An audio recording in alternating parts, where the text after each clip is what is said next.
नमस्कार दोस्तों, आपका स्वागत है हमारे चैनल में जिसका नाम है टेक्निकल एंड मैकेनिकल जोन। दोस्तों, आज के वीडियो में आपको बताऊंगा कि अगर आपके पास कुछ ऐसे चीज़ हैं जैसे कि आप स्टेबलाइजर बनाते हैं, इन्वर्टर बनाते हैं, पंखे बनाते हैं, सब कुछ बनाते हैं और आप चाहते हैं कि अच्छी तरह से कोई वर्क सीख ले तो बहुत अच्छी बात है। तो इस चैनल पे आपको स्टेबलाइजर इन्वर्टर संबंधी ही वीडियो मिलेंगे जो परफेक्ट आपको बताएंगे। तो अगले राउंड में मैं आपको एल्युमिनियम ट्रांसफार्मर की जो है सारी डाटा बताने वाला हूं, क्योंकि कॉपर इतना महंगा हो गया है कि आप कॉपर में अच्छी क्वालिटी की स्टेबलाइजर दे नहीं पाते हैं मार्केट में कंपटीशन के कारण। जैसे कि एग्जाम्पल के तौर पर 5 kVA के जो स्टेबलाइजर है वो टंच अगर असली बनानी हो तो आपको 8 नंबर 3.5 इंच या 4 इंच में बनेंगे। मेरे पास उसके बहुत पुराने डाटे भी हैं और मैं जब काम करता था तो 8 नंबर 4 इंच में 12 नंबर वायर से बनाता था। आज 8 नंबर 4 इंच में 12 नंबर वायर से जो है 8 kVA बनता है। 5 kVA का स्तर इस तरह से गिरते चला गया कि 4 इंच के बाद 8 नंबर 3.5 इंच, 3.5 इंच के बाद उसके बाद 3 इंच, 3 इंच के बाद 7 नंबर 5 इंच, 7 नंबर 5 इंच के बाद 7 नंबर 4 इंच तक आ गया है। सोचिए स्तर उस तरह के किस तरह गिर गया है। दूसरी बात, जो कॉपर वायर थी 12 से 13 नंबर, 13 से 14 नंबर, 14 से 15 नंबर, आज 16 नंबर तक हो गई है। तो इससे आप समझ सकते हैं कि अगर 16 नंबर वायर से आप ट्रांसफार्मर 7/4 में बनाकर किसी को देते हैं, अगर वो कम लोड में, चूंकि कम लोड में आपको स्टेबलाइजर बना देगा और लोड दे देगा, अगर कम लोड में आपके स्टेबलाइजर को कम वोल्ट पे चला दे तो आपकी स्टेबलाइजर जल जाती है, तो उससे आपका नुकसान है। दूसरी बात, बहुत सारे लोग ये कहते हैं कि मैंने तो 1 ईयर का जो है उसमें गारंटी दिया था, तो 1 ईयर का जब गारंटी दिया था तो मैं ज़्यादा समय का मुझे कोई चक्कर नहीं है। उससे क्या होगा दोस्तों कि मेरा कम से कम 1 ईयर चल जाए, उसके बाद जल जाए तो कोई बात नहीं। तो वो बेचने वाले के लिए बहुत अच्छी बात है, बहुत जो दूसरी जगह चलाते हैं और बेच देते हैं। लेकिन अगर आप बनाने वाले हैं तो ये सोच आपकी नहीं होनी चाहिए। जैसे कि अगर आपकी स्टेबलाइजर अगर कहीं जाकर 5 साल या 6 साल बाद आती है, जैसे मेरे कई स्टेबलाइजर 10-10 साल पे आते हैं रिपेयरिंग के लिए, तो वो कस्टमर ढूंढता हुआ, चूँकि मेरे 12 साल से तो एक जगह मैं दुकान चेंज किया था, तो ढूंढता हुआ मेरे पास आएगा और रिपेयर करवाता है। क्यों? क्योंकि उसे पूरे फेथ था कि इन्होंने जो स्टेबलाइजर बना कर हमें दिया है वो 10 साल तक मुझे किसी मैकेनिक्स को दिखानी नहीं पड़ी। और उसके बाद जब वो मेरे पास आता है तो मैं जितने पैसे मांगता हूँ उतने पैसे देता है, वो कम कराने की कोशिश नहीं करता। जानता है कि इन्होंने जितना बढ़िया सामान दिया है, बहुत अच्छा वर्क किया है। इस तरह आपका जो है रॉयल्टी बढ़ेगी। प्लस अगल बगल अगर आपके कोई स्टेबलाइजर कीन कर भी लाया है उसके, तो वो ये कहता है कि देखिए मेरा स्टेबलाइजर इतने सालों से है, कोई प्रॉब्लम नहीं है, और आपका स्टेबलाइजर जल गया या लोड नहीं ले रहा। ये सब बहुत सारी बातें हैं। दूसरी बात कि आपको एक और बात समझ में आनी चाहिए कि बढ़ते कंपटीशन में क्या क्या हम लोग तो वायर गेज तो पतला कर ही दिया, टर्निंग भी कम कर दी है। नतीजा क्या होता है? बिजली भी ज़्यादा होने लगती है, ज़्यादा उठने लगती है। एल्युमिनियम वायर में ये चीज़ नहीं है। तो मैं आपको एल्युमिनियम वायर की पूरी A to Z आपकी डाटा जो है बता कर दूंगा। कौन कौन सी आपको चाहिए वो आप कमेंट में कर दीजिएगा। जैसे कि मैं इसके में जो है बनाने वाले ट्रांसफार्मर की जो डाटा है आपको 90 से 300, 90 से 440, 70 से 440, 50 से आपको 50 से भी 440। तो ये 70 और 50 की जो 440 है ये आपको डिजिटल किट में नहीं बनेगी, बाकी सब आपको जो है डिजिटल किट में बनेगी। उसके बाद 140 से 440, उसके बाद आपको 140 से 440 के बाद 200 से 500। क्यों? क्योंकि अगर जहाँ आपको वोल्टेज ज़्यादा मिलता है, जहाँ पर वोल्टेज अच्छी है, वहाँ पर के लिए अगर डबल फेज पे स्टेबलाइजर बनते हैं तो आपको 200 से 500 बनानी पड़ेगी। जैसे कि बहुत सारे हैं जनरल योजना, ये सब की बहुत सारे स्टेबलाइजर जो है वो आपको 200 से 4, क्योंकि वो जब भी चलेगी तो डबल फेज भी चलेगी।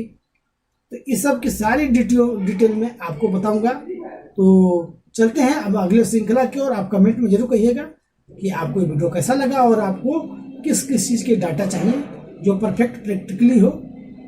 और दोस्तों इसके बाद में आपको आने वाले समय में आपको मैं बताऊंगा कि जैसे कि ट्रांसफार्मर की क्वालिटी भी कई प्रकार की बनानी है, जैसे कि 1 ईयर 2 ईयर 3 ईयर 5 ईयर की गारंटी वाले जो ट्रांसफार्मर है उनको मैं भी बताऊंगा।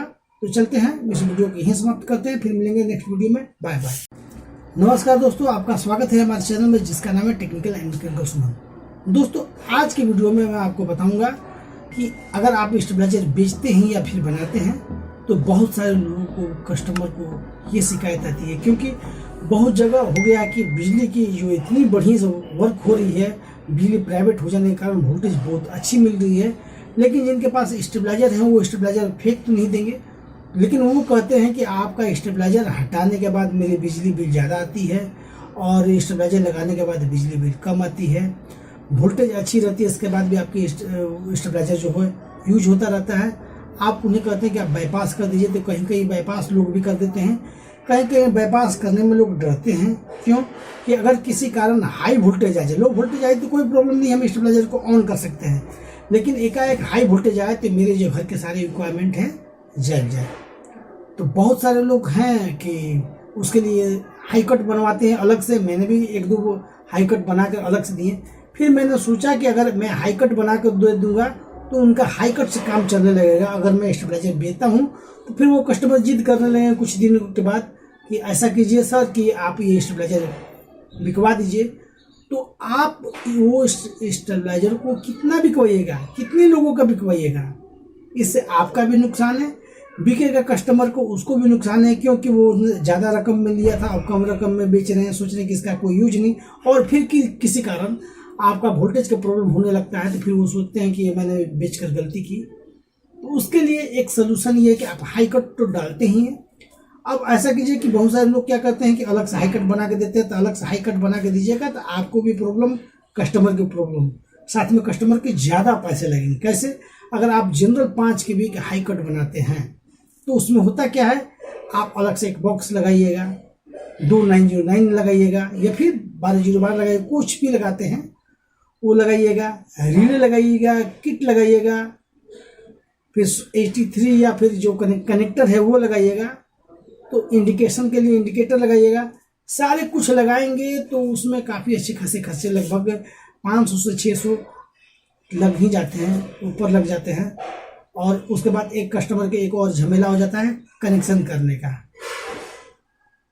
कि अब उनको क्या कनेक्शन करना होता है, पहले हाई कट लगाइएगा, हाई कट के बाद स्टेबलाइजर लगाते हैं या फिर मकान में लगाते हैं, फिर किसी कारण से वोल्टेज अगर हाई स्टेबलाइजर हटा भी देते हैं तो फिर करते क्या है कि उनके साथ प्रॉब्लम एक और आ जाती है कि अगर किसी दिन वोल्टेज अगर हाई आने लगी तो फिर उनको हटाते हैं तो डायरेक्ट कर देते हैं।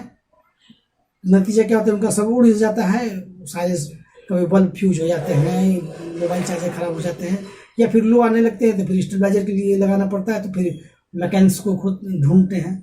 तो ऐसा करने से उनको भी परेशानी है, आपको भी परेशानी है। लेकिन आज की वीडियो में मैं ऐसा एक ट्रिक बताने जाऊंगा, उस ट्रिक से आप स्टेबलाइजर में ऐसा कर सकते हैं कि आप स्टेबलाइजर में बाईपास कनेक्शन कर दीजिए और वो जो मैं ट्रिक बता रहा हूँ वो चीज़ कर दीजिए, जिससे क्या होगा, आपको कुछ नहीं, सिर्फ 2909 और एक ऑटो कट किट लगाइए, जनरली बड़ी वाली, और ऑटो कट किट लगाकर आप ऐसा कर सकते हैं कि आप उसको कंप्लीट कर सकते हैं, उसको बना सकते हैं कि आप हाई कट। तो चलिए हम वीडियो में देखते हैं कि ये नए तरह का हाई कट कैसे बनेगा। तो दोस्तों आपका स्वागत है कि मैंने आपसे कहा था कि आप हाई कट और स्टेबलाइजर के बारे में कुछ बताया था। तो चलिए हम उस बात को आगे बढ़ाते हैं कि मान के चलिए कि कस्टमर कहता है कि आपको हाई कट अलग से बनाने हैं तो आपको बॉडी इत्यादि सब कुछ लगाने पड़ेंगे जो काफ़ी महंगे पड़ेंगे, और अलग से एक कनेक्शन का एक झंझट भी हो जाएगा। तो यहाँ पर मैं आपको जनरली जो कनेक्शन बताता हूँ बिल्कुल सेम टू सेम है। अगर आप बाईपास सिस्टम का अगर कनेक्शन जानते हैं तो कुछ इस प्रकार होते हैं बाईपास सिस्टम का कनेक्शन। तो मैं बाईपास सिस्टम का कनेक्शन के ही बारे में बताऊँगा। और यहाँ पर आप देख सकते हैं कि यहाँ पर MCB जो आउटपुट रिले है उसकी NC पर आपकी जो जुट जाती है, MCB से इनपुट आती है वो आ जाती है, NC पर कनेक्टेड हो जाती है और MCB के द्वारा। और अगर आपको इसके पूरी कनेक्शन नहीं मालूम है तो मैं आपको बता दूंगा, लेकिन मुझे लगता है कि मैंने बहुत पहले वीडियो में बता चुका हूं और आगे भी अगर कहिएगा तो मैं बता दूंगा। और यहाँ पर आप देख सकते हैं कि ये जो कॉमन है इसकी इनों पे सप्लाई चली गई है, जबकि इसके कॉमन से आउटपुट दे दी गई है, यानी कि रिले की जो कॉमन है आउटपुट की उससे आपकी आउटपुट सप्लाई होगी है, और जो एनसी पर है उससे एमसीबी के द्वारा फेज जाएगा, जबकि इस पर इनों पर आपको ये हो जाएगा। जनरल ये किट आप भी जानते हैं और सभी लोग भी जानते हैं। तो चलिए इसके बारे में और हम आगे बात करते हैं कि आपको आप करना क्या है। तो यहाँ पर देख सकते हैं कि एक हमको 909 अलग से या 12012 आपको लगानी है, जो आपको एक सिरा जो ये सिरा है आप ये सिरा आपको इन यानी कि न्यूट्रल पे जोड़ देनी है, जबकि ये जो है एमसीबी से जो फेज आ रही है यानी कि यहाँ पर आपको जो ये पॉइंट है ये सीधे इस पर जुट जाएगी। आप देख सकते हैं कि यहाँ पर ये पॉइंट जुट गई। तो इसे अब क्या होगा कि यहाँ पर जब बाईपास करते हैं तो इस पर इनपुट पर इस जो 9U9 है इस पर आपको सप्लाई मिलने लगती है। और फिर यहाँ पर एक जनरल ऑटो कट किट है, ये आप समझ सकते हैं कि ऑटो कट बड़ी वाली जो ट्रांजिस्टर है उसकी किट उपलब्ध है मार्केट में लगभग 25 से 30 रुपये के बीच में, वो किट आप इस्तेमाल कर सकते हैं। या फिर अगर बढ़िया किट चाहें तो बढ़िया किट भी इस्तेमाल कर सकते हैं, लेकिन जनरल ऑटो कट की किट चाहिए। और इसकी पॉजिटिव और नेगेटिव जो सप्लाई होती है, ठीक हम रिले की नेगेटिव और पॉजिटिव जो है यानी कि जो कॉमन होती है इस पर हम पॉजिटिव सप्लाई दे देंगे, और जो सभी रिले की कॉमन होती है और नेगेटिव होती है तो नेगेटिव वाले पर दे देंगे। लेकिन दोस्तों इसमें एक अड़चन ये है कि अगर हम डीसी मोड में अगर यानी कि बाईपास मोड में हम इसे चालू करते हैं तो ये तो वर्क करेगी और आप हाई कट हो जाएगी, यानी कि हाई कट सेंसिंग कर देते हैं, यानी कि 300 या 260 के ऊपर जब आती है 270 के ऊपर आती है तो ये हाई कट हो जाएगी।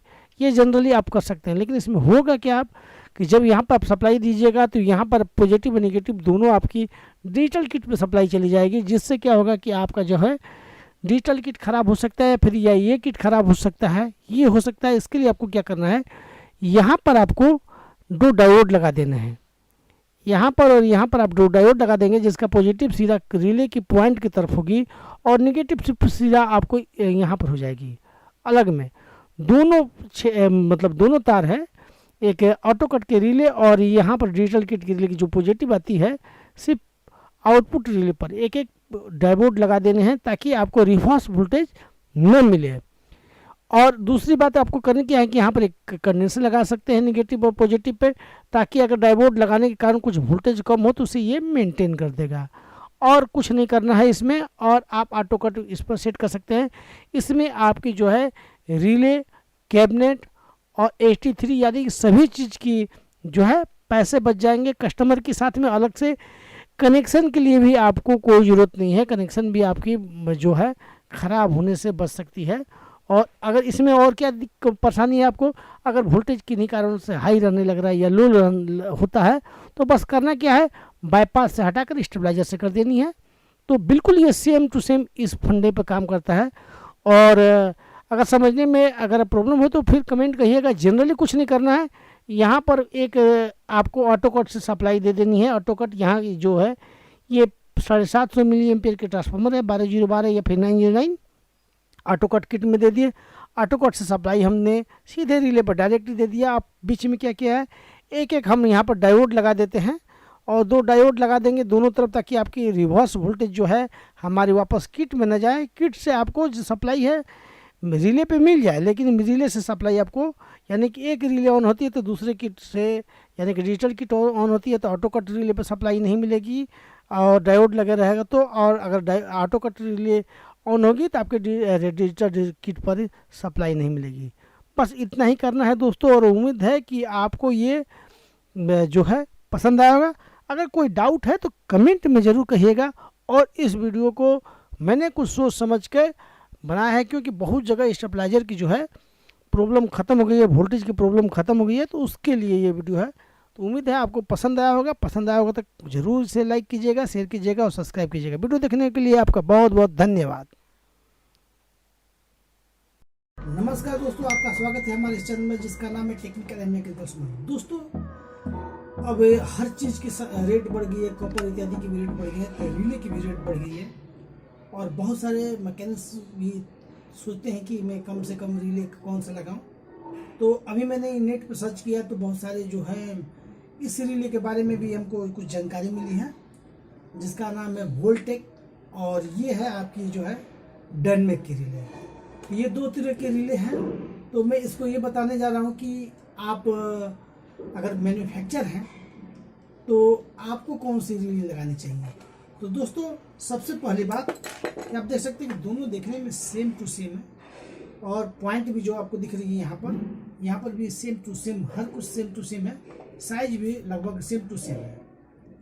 लेकिन अगर आप मैकेनिक्स हैं, रिपेयर करते हैं, तो आप ये आपको जो है वोल्टेम की ये सस्ती पड़ेगी, आप इसे लगा सकते हैं। और अगर आप मैकेनिक्स हैं तो आपको कौन से लगाने चाहिए, जो आप अगर मैन्युफैक्चर हैं तो कौन से लगानी चाहिए, इसके बारे में आपको थोड़ी सी मैं बताऊंगा। तो आप देख सकते हैं कि पहले मैं दोनों को लगभग मैं ओपन कर दे रहा हूँ। अब दोनों आपकी जो है रिले ओपन हो गई। आप देख सकते हैं कि मैंने दोनों रिले ओपन कर दिए। अब आप देख सकते हैं कि यहाँ पर सिंपली अब तो देख सकते हैं आपके सामने दोनों को दोनों है। इसमें जो है कॉपर कम है, काफ़ी कम है, और इसमें है कॉपर ज़्यादा है। और अगर यहाँ पर देखी जाए तो आप देख सकते हैं कि जो दोनों के पॉइंट है, दोनों को पॉइंट में भी अंतर है। आप इसे निकाल कर भी देख सकते हैं सिंपली। तो मैं इसे निकाल कर आपको दिखा भी सकता हूँ।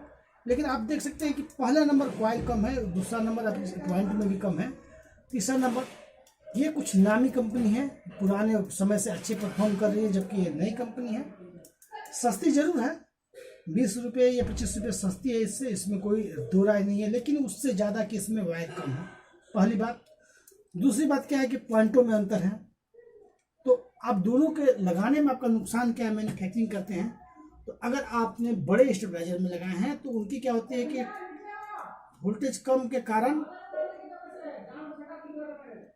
वोल्टेज के कारण क्या है इसमें कि जब 24 वोल्ट इसमें भी दीजिएगा उसमें दीजिएगा तो इसकी कॉइल टर्निंग कम है। नतीजा क्या है कि ये हीट होगी तो उसके बाद ये कॉइल खराब होने की संभावना है, जबकि ये अभी तक तो कोई ऐसा प्रॉब्लम नहीं मिला। दूसरी बात ये आपकी जो है इसकी जो है कटकटाने की समस्या ज़्यादा आएगी, जबकि इसकी कटकटाने की समस्या, क्योंकि मैग्नेट फुल बनाएगी तो इसकी कटकटाने की समस्या भी कम आएगी। तो इससे आपको अंदाज़ा लग सकता है कि आप दोनों में से कौन सा रिले यूज कीजिएगा। मैं रिकमेंड करूँगा कि आप डनमेक का रिले यूज कीजिए या फिर पावर मैन का यूज कीजिए। लेकिन लोकल कंपनियाँ जो है ये रिपेयरिंग में आप कर सकते हैं, क्योंकि रिपेयरिंग में आप उनके चले हुए जो स्टेबलाइजर उनमें दे सकते हैं सस्ते के लिए, या फिर आपको सस्ती बेचनी है कंपटीशन के लिए तो उसमें आप ये दे सकते हैं वोल्टेम जैसी, और भी बहुत सारी कंपनियाँ हैं लेकिन ये वोल्टेम की है। और मैंने और भी कई कंपनियों को भी इस्तेमाल किया है, उनमें भी नहीं थी, उसमें भी वायर कम थे, जबकि कुछ कंपनियां हैं जैसे कीर्ति इत्यादि जो हैं उसमें भी कमी नहीं रहती है, कॉइल पूरी रहती है। तो आप ये देख लें कि आप लॉन्ग टर्म में ज़्यादा फायदा आपको कब है। अगर नए बेचते हैं, मैन्युफैक्चरिंग करते हैं, तो ज़्यादा फायदा आपको किस चीज़ में है। तो आप अपनी कमेंट जरूर कहिएगा, कमेंट में राय दीजिएगा।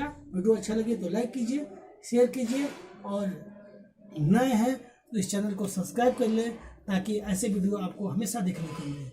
फिर मिलेंगे हम नेक्स्ट वीडियो में, तब तक के लिए बाय बाय। हेलो दोस्तों, स्टेबलाइजर की मुख्य पार्ट होती है ट्रांसफार्मर, और ट्रांसफार्मर की मुख्य पार्ट होती है उसकी टर्निंग, और मेन चीज़ होती है बॉबिन और वायर। तो दोस्तों सब चीज़ में सबसे, स्टेबलाइजर में सबसे महंगी चीज़ होती है वो होती है कॉपर। और बहुत सारे मित्रों का ये कमेंट रहता है कि कितने ग्राम कॉपर लगेंगे, अन्यथा आप ज़्यादा या कम ले लेते हैं तो कम लेने में भी परेशानी हो और ज़्यादा लेने में भी परेशानी है, क्योंकि जो बचे हुए वायर होते हैं वो बेकार हो जाते हैं। तो मैं आपको बहुत जल्द ही ऐसा फार्मूला लेकर आऊँगा जिससे आपको ये पता चलेगा कि कितने नंबर की बॉबिन में कितनी आपको जो है वायर लगेगी। तो इसके लिए आप इस चैनल को सब्सक्राइब कर ले, बहुत जल्द ही वो वीडियो आने वाला है, बहुत जल्द ही। तो दोस्तों आप इस चैनल को सब्सक्राइब कर लें। करना क्या है, ये फार्मूला आप देख सकते हैं। चलिए इस फार्मूले को मैं आपको दिखाता हूँ। आपको करना क्या है, बॉबिन की फुल साइज, यानी कि बॉबिन की फुल साइज, उसके बाद करना क्या है आपको, उसको हम मान के चलते हैं, बॉबिन की फुल साइज को S1 मान लेते हैं, और उसके बाद उससे गुणा करेंगे 0.00254, यानी कि क्या करना है, गुणा कर देना है। उसके बाद गुणा करना है 1.3 गुणे टर्न्स, यानी कि आपकी जितने टर्न्स है उतने बराबर हो गए आपकी सेंटीमीटर, यानी कि सेंटीमीटर से आपकी ये मीटर में तब्दील हो जाएगी।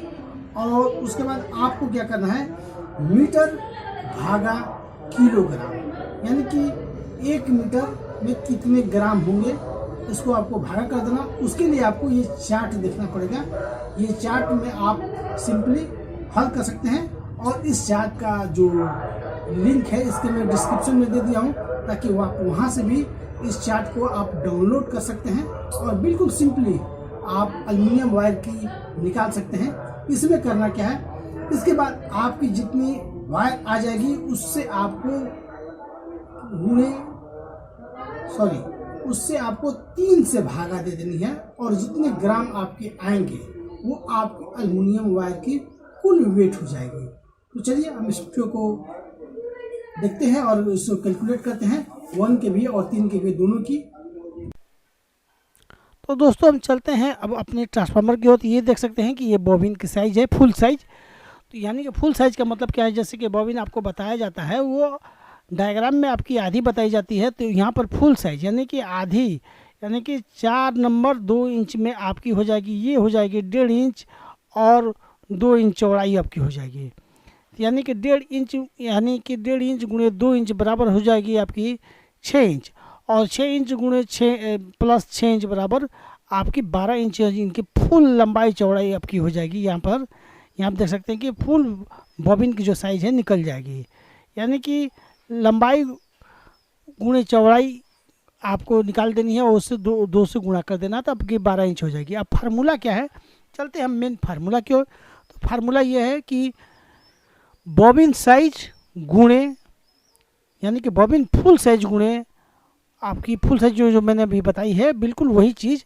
फुल साइज गुणे 0.0254 गुणे 1.3 गुणे आपके टर्न्स, यानी कि फुल टर्न कितने होंगे वो आपको यहाँ पर फार्मूला है। और इसी फार्मूले को हम चलते हैं सॉल्व करते हैं 1 kVA के लिए। तो 1 kVA में आप देख सकते हैं कि 12 गुणे 0.0254 गुणे 1.3, और टर्न जो है मैंने अभी हाल में बताया था 260 टर्न वाली जो डाटा है उसकी 260 300। तो आप देख सकते हैं कि जो मैंने आपको फार्मूला बताई थी उसके आधार पर हम इसको हल करते हैं। तो सिंपली आप देख सकते हैं कि 12 इंच गुणे 0.0254 गुणे 1.3 गुणे 565 टन बराबर आपकी हो जाएगी 223.87, यानी 87 आपकी हो जाएगी इंच में। ये आपकी इंच में हो जाएगी। और यहीं से आपको अब करना क्या है, कॉपर की वेट। तो कॉपर की वेट के बराबर क्या होगा, इसको हम मान लेते हैं इस फार्मूले को ए बटा में किलोग्राम बराबर हो जाएगी आपकी कॉपर की वेट। तो अब आपको करना क्या है, ये तो निकाल लिए, लेकिन अब कॉपर की वेट के लिए करना क्या है कि आपको जो कॉपर लगानी है उसे हम बी मान लेते हैं। तो आपकी जो कॉपर है मान के लिए कि 20 नंबर में इसमें इस ट्रांसफार्मर में यूज करूँगा 20 नंबर वायर की। तो आपको एक चार्ट दी जाएगी, एक चार्ट है जिससे ये पता चलेगा कि उसकी जो चार्ट की जो है 12 जो चार्ट है उसमें आप देख सकते हैं कि 20 नंबर वायर जो है उसकी मैं आप कैलकुलेशन करूँगा कि 20 नंबर वायर मेरी कितने इंच में हो जाएगी। तो पहले हमें ये मापना है कि 20 नंबर वायर हमारी कितने इंच होगी, उसके बाद हम उसे किलोमीटर से भागा दे देंगे तो आपकी हो जाएगी। जैसे यहाँ पर देख सकते हैं कि यहाँ पर मेरी जो इंच है 193.66 इंच हो जाएगी, यानी कि जो पूरी तार की जो वायर की लेंथ है पूरी टर्निंग के हिसाब से वो हो जाएगी आपकी जो सारी है 100। अब उसे हम क्या करेंगे कि उसे हम भागा दे देंगे, ये जो हमारी बी आई है बी को ए से भागा दे देंगे तो जो हमारी निकल जाएगी वो हमारी पूरी वेट निकल जाएगी, यानी कि 21 नंबर वायर की जो हमारी है इतनी हो जाएगी 193.66, ये हमारी इंच हो गई। और यहाँ पर ये हमारी हो गई किलोवेट से भागा दे देने पर हमारी किलोवेट निकल जाएगी। भागा आपको 223.86 से हम भागा दे देंगे तो ये हमारी पूरी कॉपर वेट निकल जाएगी। और जब दोस्तों ये हमारी जब कॉपर वेट निकल गई तो अल्मुनियम निकालनी है, तो अल्मुनियम क्या फार्मूला क्या होगा, कॉपर वेट भागा 3 बराबर अल्मुनियम वायर। तो यानी कि कॉपर वेट हमारी जो हो गई 1.56 किलोग्राम से भागा 3 करेंगे तो हमारी 385 ग्राम हो जाएंगे। इस तरह हमारी फुल जो है वेट निकल जाएगी।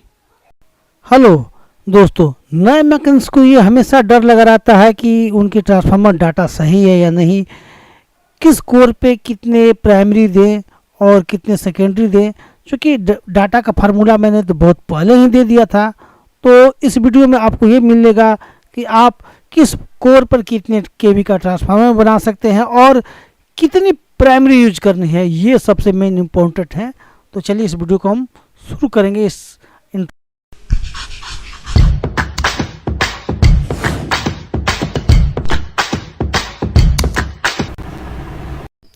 आपने अभी तक बहुत सारे जो डाटा आपको YouTube पे मिले होंगे और आपको मैंने भी बहुत सारे जो डाटा दिए हैं, उनमें जैसे कि यहाँ पर आप देख सकते हैं कि 1 kVA का डाटा है और मैं बताता हूँ 137 वोल्ट इसे, उसके बाद इसे 200, इसे 240, 290 और जो ये है ये आपको 418 मान चलिए मैं बताता हूँ।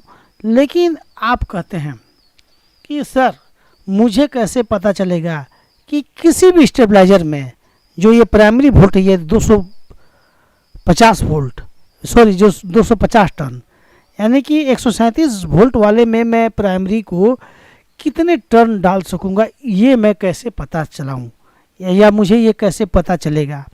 तो दोस्तों इसके लिए मैं बहुत ही सिंपल मेथड लाया हुआ हूँ। ये 4 नंबर और 7 और 8 में यूज होगा, अधिकांश ये 7 और 8 में 100% यूज होगा। तो आपको अगर आपको मापना है कि मुझे कितनी टर्न प्राइमरी देनी होगी, तो उसका एक बहुत ही सिंपल और जो है मैं आपको उदाहरण देता हूँ। जैसे आप प्राइमरी जो है किसी भी जो ट्रांसफार्मर है उसकी आपको प्राइमरी जो है आपको मापनी है कि मुझे प्राइमरी के हिसाब से ही आपके सेकेंडरी इत्यादि सब निकल जाएंगे, लेकिन आप प्राइमरी कितनी देंगे उसके लिए सबसे अच्छी बात यही है कि आपको प्राइमरी क्या करना है कि 1 इंच बराबर मान के चलिए जो 1 इंच है उसके बराबर आपको 500 टर्न कर देने हैं। इससे क्या होगा, अगर आपको 7 नंबर 2 इंच में बनाने हैं, मान के चलिए कि 7 नंबर 2 इंच में बनाने हैं, तो 500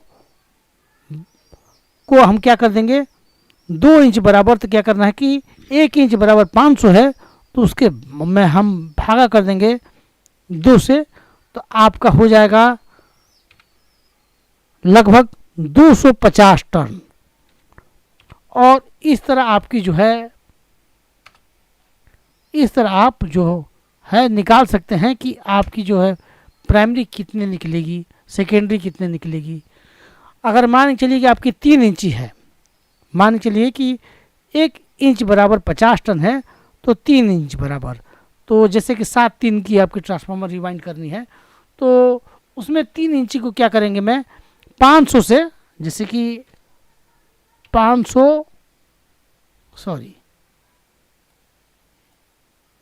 यहाँ पर मैं आपको ड्रॉ से कर देता हूँ, यानी कि जो है आपको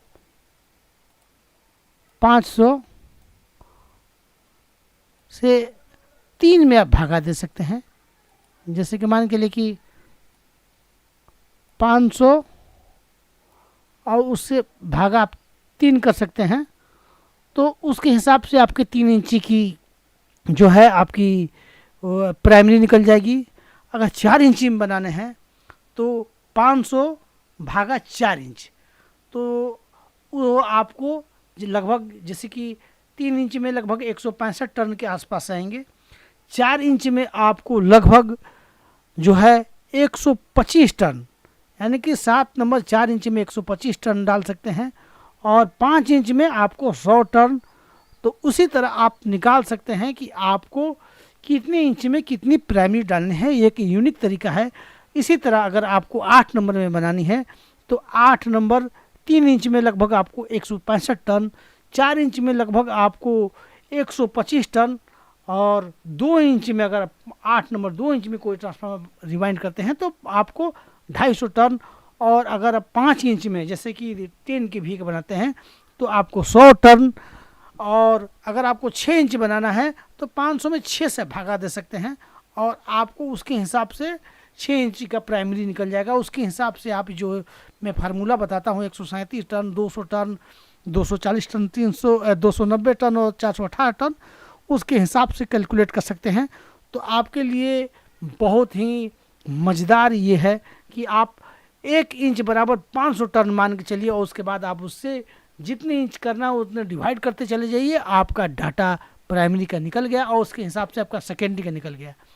अब रह गई बात कि किस कोर में यानी कितने इंच में मैं कितने केवीए बनाऊं, ये भी बहुत इंटरेस्टिंग सवाल है। तो जैसे आपको अगर 1 केवी का बनाना है तो 4 नंबर का उपयोग कर सकते हैं, 4, 2, 4, 2.5, उसके हिसाब से आप जो मैं फार्मूला बताया हूँ उसके हिसाब से आप कैलकुलेट कर सकते हैं। अगर 2 केवीए बनाना हो तो 7 नंबर 2 इंच में बना दीजिए, अगर 3 केवीए बनाना है तो 7 नंबर 3 इंच में बना दीजिए, 4 केवीए बनाना है तो 7 नंबर 4 इंच में बना दीजिए, और 5 केवीए बनाना है तो 7 नंबर 5 इंच में बना दीजिए। अगर आपको 6 केवीए बनाना है तो अब यहाँ से आपको 8 नंबर में जाना होगा, क्योंकि अब 6 केवीए का मतलब हो गया आपकी जो गेज है वो 13 नंबर 14 नंबर 13 नंबर और 12 नंबर लगेगी। तो आपको क्या करना है कि अब जो 6 केवीए है वो 8 नंबर 3 इंच में बनाइए, सिंपल। यानी कि 3 अगर 7 केवीए बनाना है तो 3.5 इंच कोर कर दीजिए, 8 केवीए बनाना है तो 4.5 इंच कोर कर दीजिए, 10 केवीए बनाना है तो आप 5 इंच कोर कर दीजिए, और 12 केवीए बनाना है तो आप 6 इंच कर दीजिए। और उसी तरह आप जो है 7 नंबर 8 नंबर का 4 नंबर का प्रयोग कर सकते हैं। बिल्कुल सिंपल फार्मूला है। अब रह गई वायर गेज की बात, तो आप 1 केवीए बनाना है तो 19 का प्रयोग कीजिए, 2 केवीए बनाना है तो 18 का प्रयोग कीजिए, 3 केवीए बनाना है तो 17 और 16 का प्रयोग कर सकते हैं, 4 केवीए बनाना है तो 16 और 15 का प्रयोग कर सकते हैं, 5 केवीए बनाना है तो 15 और 14 का प्रयोग कर सकते हैं। लगभग एक गज आगे पीछे इसलिए कर सकते हैं क्योंकि आपको ये भी देखना है कि आपको किस रेट में बनाना है। तो आपका रेट के अनुसार अगर अच्छी बनाना है तो 1 गज मोटा कर दीजिए, और थोड़ा सा कंपटीशन लायक बनाना है तो थोड़ा सा 1 गज पतला कर दीजिए। उसी तरह अगर 6 केवीए बनाना है तो आप 13 नंबर का यूज कर लीजिए, 7 केवीए बनाना है तो आप 13 और 12 का उपयोग कर सकते हैं, और 8 केवीए बनाना है तो 12 और 11 का भी उपयोग कर सकते हैं, लेकिन 12 का उपयोग ज़्यादा होता है। अगर आपको 10 केवीए बनाना है तो आप 11 का उपयोग कर सकते हैं, और 12 केवीए बनाना है तो 11 और 10 का उपयोग कर सकते हैं। अगर 15 का बनाना है तो 10 और 9 का प्रयोग कर सकते हैं। इस तरह इस मेथड से आप बहुत आसानी से आप जो है स्टेबलाइजर बना सकते हैं। तो उम्मीद है ये वीडियो आपको अच्छा लगा होगा। अगर अच्छा लगा होगा तो आप लाइक कीजिए। अगर आपको लगता है कि इस तरह के वीडियो आपको काफ़ी फ़ायदा पहुंचाते हैं तो इस चैनल को सब्सक्राइब कर ले और बेल आइकन दबा ले, ताकि इस तरह की वीडियो जब भी आए तो उसकी नोटिफिकेशन आपको मिल जाए। अगर आप पहली बार आए हैं तो इस चैनल को सब्सक्राइब कर ले, क्योंकि इसी तरह की नॉलेज वाली वीडियो आपको हमेशा देता रहूँगा, ये गारंटी है। तो चलिए इस वीडियो को यहीं समाप्त करते हैं, फिर मिलेंगे अगले वीडियो में। हाँ, एक बात और, जो आपको अगर कुछ डाउट हो तो आप कमेंट में ज़रूर कहिएगा। तो ये वीडियो देखने के लिए आपका बहुत बहुत धन्यवाद।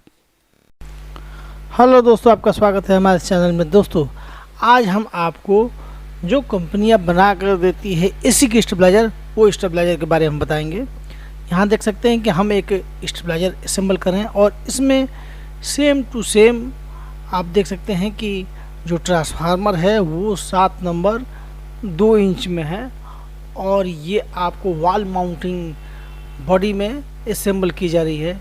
और इसमें जो आपको जो किट लगेगी वो किट डिजिटल डिस्प्ले के साथ में रिले इंक्लूड आती है, लगभग 500 से 600 रुपये की, उसको हमने उपयोग किया है।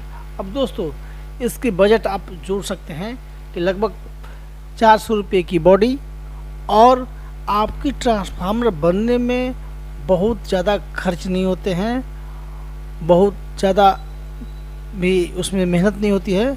लगभग 1200 के आसपास में आपकी ट्रांसफार्मर तैयार हो जाएगी, और 500 रुपये में आपकी जो है ये लगभग 550 रुपये में आपकी ये किट और विथ डिजिटल डिस्प्ले भी हो जाएगी।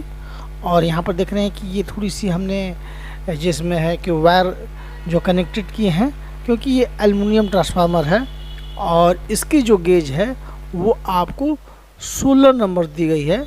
16 नंबर और 15 नंबर आप कोई भी दे सकते हैं। और यहाँ पर देख सकते हैं कि किट में कनेक्शन सब हो गई है। और यहाँ पर आप देख सकते हैं जो जैक है, ये जैक डिजिटल डिस्प्ले के लिए है।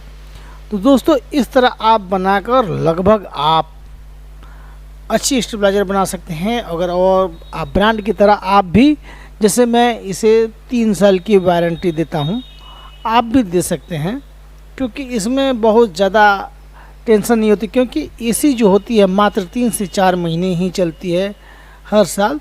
तो आप भी 3 साल की दे सकते हैं, उसमें कोई प्रॉब्लम नहीं है। और इसे असेंबल कर सकते हैं। ये देखिए ये असेंबल हो गया, और इसमें आप आराम से 2000 रुपये से 2500 रुपये तक इसमें कमा सकते हैं। तो इसलिए आप इस स्टेबलाइजर को बना सकते हैं। और डिटेल चाहिए तो हम आगे की वीडियो में आपको बताएंगे, और बताते रहे हैं कि एसी के स्टेबलाइजर के लिए आपको विशेष बताएंगे। तो वीडियो फिर और आगे की वीडियो देख सकते हैं। नमस्कार दोस्तों, आपका स्वागत है हमारे चैनल में जिसका नाम है टेक्निकल एंड मैकेनिकल सुमन। तो दोस्तों आज हम आपको स्टेबलाइजर के बारे में पूरी डिटेल बताने जा रहे हैं। जैसे ऑटोमेटिक स्टेबलाइजर बननी है तो उसमें पूरी डिटेल क्या क्या होती है। First transformer, second kit, first transformer, second kit, third relay, fourth cabinet, 5 meter, 6 MCB, 7th 83 और रॉकर स्विच इत्यादि। लेकिन सबसे मेन चीज होती है स्टेबलाइजर में, मेन चीज होती है ट्रांसफार्मर। तो दोस्तों कॉपर का रेट इतना बढ़ गया है कि आप अच्छी क्वालिटी के ट्रांसफार्मर कॉपर में नहीं बना सकते। इसलिए आपको बिल्कुल ब्रांड की तरह चलना है एल्युमिनियम में। तो बहुत सारे आपके कंपटीटर ये कहते हैं कि एल्युमिनियम सक्सेस नहीं होता। आज सभी कंपनियों को देख लीजिए, कोई भी ऐसी बड़ी कंपनी नहीं है जो आपको एल्युमिनियम यूज नहीं करती हो। चाहे माइक्रोटेक, ल्यूमिनस, सुकम, या फिर आपको आप देख सकते हैं कि खितान, उषा, पोलर इत्यादि जितने भी ब्रांड है सब के सब एल्युमिनियम यूज करते हैं। अब आपको करना क्या है, आपको मैं नए डिजाइन का डिजिटल किट युक्त आपको स्टेबलाइजर की डाटा बताने जा रहा हूं, जो आपको सेम टू सेम वर्क करेगा डिजिटल किट में। और बिल्कुल उसकी बॉडी और किट आप ऐसा डालिए जो ब्रांड की तरह हो। थोड़ी सी उसमें खर्चा कीजिए आप, थोड़ी सी अधिक, जैसे कि कैबिनेट आप लाते हैं उससे थोड़ी सी महंगी कैबिनेट लगाइए। मीटर सिंपल लगाते हैं, जनरल मीटर लगाते हैं, आप डिजिटल मीटर लगाइए, क्योंकि अब अट्रैक्शन आपके ऊपरी लुक लाइट से होगा। उसके बाद आपको जो अंदर की चीज है उसमें भी आप जो ट्रांसफार्मर है अच्छी क्वालिटी के डालें। और आप ये देख सकते हैं कि ब्रांड से पहले बहुत लोग वर्क करते थे।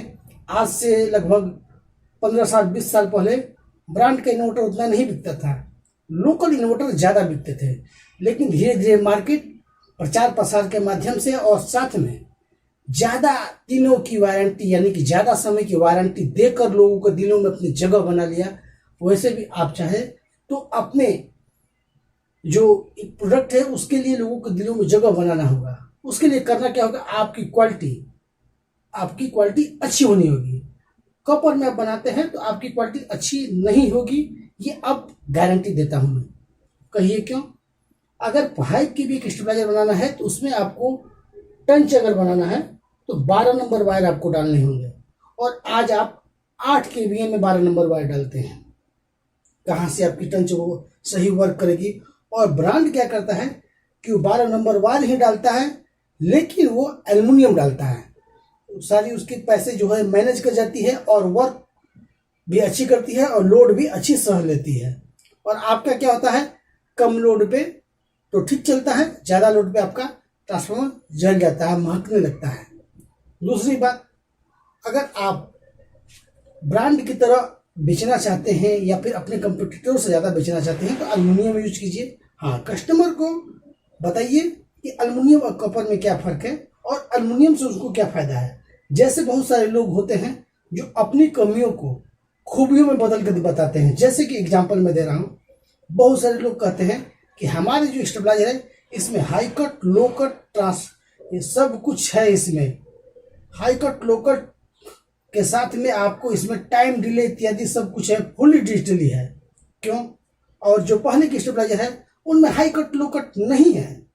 तो अगर आपको स्टेबलाइजर बनाना है तो आप हाई कट, लो कट इत्यादि पे बना सकते हैं, लेकिन आपके साथ परेशानी ये होगी कि आप हाई कट, लो कट नहीं बनाते हैं तो आपका सामान खराब होने का संभव है। इसलिए मजबूरी बस आप टाइमर डालते हैं, मजबूरी बस आप हाई कट, लो कट डालते हैं, क्योंकि डिजिटल किट में झटके देते हैं और आपके सामान खराब हो सकते हैं। इसके लिए हाई कट, लो कट लगा हुआ है, लेकिन आप उसको खूबी के तौर पर बताते हैं। उसी तरह आप कॉपर की जगह पर एल्युमिनियम की खूबी के तौर पर बताइए कि इसकी वारंटी ज़्यादा है या ज़्यादा लोड लेगा।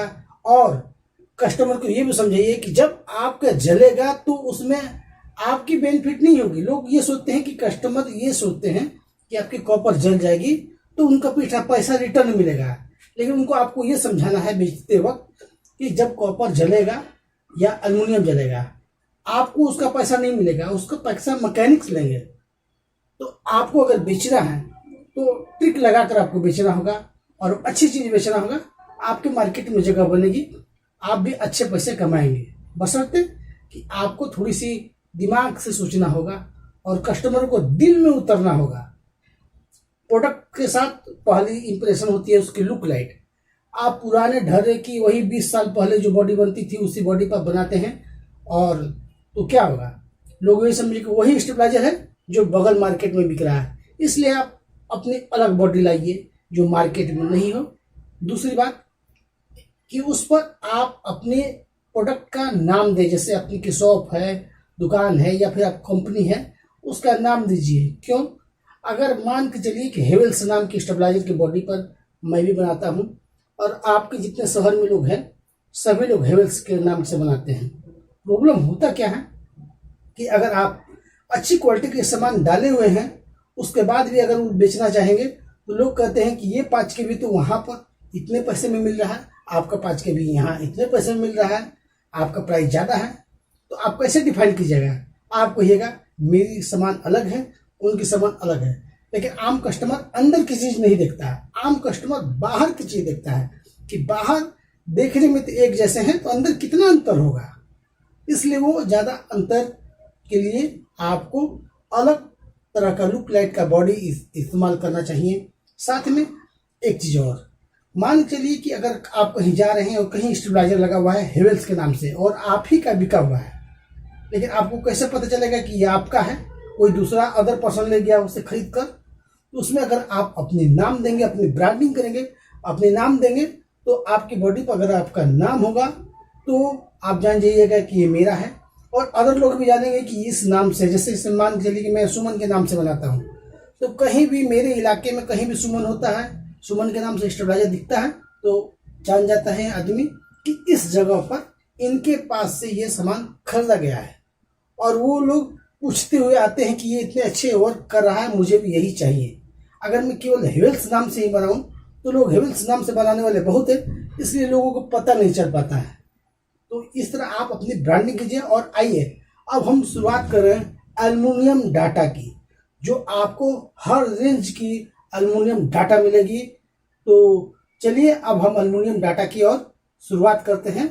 और आज से आपको 90 से 300, 90 से 440, 70 से 300, 50 से 300 और बहुत सारे जो डाटा है सब आपको डिजिटल किट युक्त में आपको बताई जाएगी। तो चलिए इस वीडियो की श्रृंखला को हम शुरू करते हैं और कमेंट में जरूर कहिएगा कि आपको और किस तरह की डाटा चाहिए, वीडियो चाहिए। और दोस्तों मैं वही वीडियो बनाता हूं जो मैं प्रैक्टिकल किया हूं, प्रैक्टिकल करता हूं, उसी का मैं वीडियो बनाता हूं। तो उम्मीद है कि आपको वीडियो पसंद आई होगी। पसंद आई तो लाइक कीजिए, शेयर कीजिए और सब्सक्राइब कीजिए।